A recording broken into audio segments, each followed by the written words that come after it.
Your heating bill just went up maybe $150 to $300 this winter. If you live in a cold state, it might even be worse. You know why it happened? You saw the bill. You probably don't know why, because nobody's explaining the mechanics clearly. So let me break this down. In the next few minutes, you'll understand exactly what drove your heating cost up this January. You'll see who's redirecting your natural gas and why. And you'll understand why this is becoming a 2026 election issue that both parties are fighting over. I'm Mark Roach. I spent 30 years in energy, drilling, trading, working deals, and watching the markets move. This is FutureWise Energy, where we explain what's actually happening, not the version that necessarily makes headlines. Let's start with the simple reality. Electric heating bills are up 14.2% this winter compared to last year. If you heat with electricity, you're probably paying around $1,000 to $1,189 for the season. And that's up from $1,040 last year. That's $149 more. Now, natural gas heating, well, that's up 8.7%. The average is $941 this winter, up from $865 last year. For some households in the coldest regions, we're talking $200 to $300 extra this winter. 1 in 6 American households, that's 21 million people, are now behind on energy bills. That's not a statistic. That's someone that you might know, or it's you. And here's where it gets interesting. This isn't just about winter being cold or demand being high. Something specific happened to your natural gas supply. On January 20th, just yesterday, natural gas prices spiked about 26% on a single day. That's massive. The price jumped to about $3.90 per unit of energy. And here's what most people don't understand. That spike wasn't caused by demand in American homes. It was caused by something being pulled away from homes and sent overseas. Think of it like this. Imagine your local grocery store stocks exactly enough food for the neighborhood. But then a big restaurant chain shows up and says, "Hey, we'll pay premium prices if you sell us your supply and ship it across the country." Well, the store does it because the markup is huge. So the neighborhood runs short. Prices spike, and regular people pay more. And that's what's happening right now with natural gas. The United States is producing around 112 to 113 billion cubic feet of natural gas per day. We're at near record production levels. But here's the problem. 19 billion cubic feet per day is flowing to LNG export terminals. That's about 18% of all our natural gas going to overseas export. Where is it going? Europe, Asia customers who will pay premium prices, a lot more than you pay. American LNG traders are making huge money when they export. They can sell American gas for 3 times what a domestic heating customer pays. Meanwhile, American homes need heating.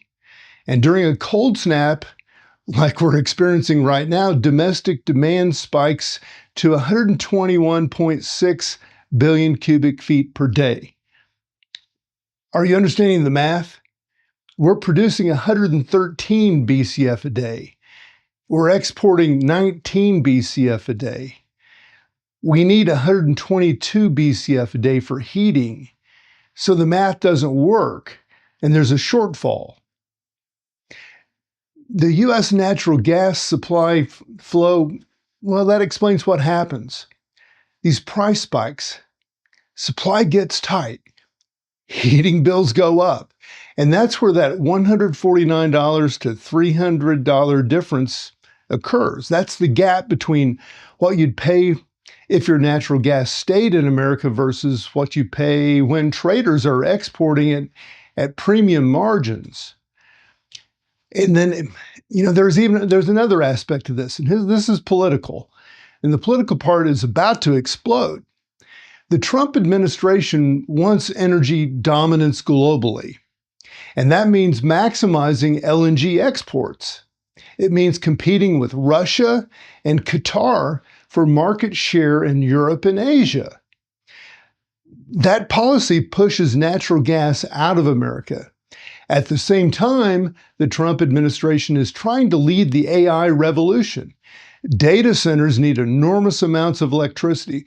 We're talking about companies like Microsoft, Google, Meta, Facebook, building massive AI infrastructure. The power demand is exploding. Northern Virginia alone is seeing 75% increase in peak electricity demand, estimated by 2039, just because of data centers. Now, here's the conflict that nobody can solve without choosing a loser. You can't maximize energy exports and keep domestic energy cheap and power a massive AI boom simultaneously. Something has to give. Data center expansion is adding $23.1 billion to grid costs in just one region, the PJM interconnection in the Mid-Atlantic. The cost gets passed to residential ratepayers.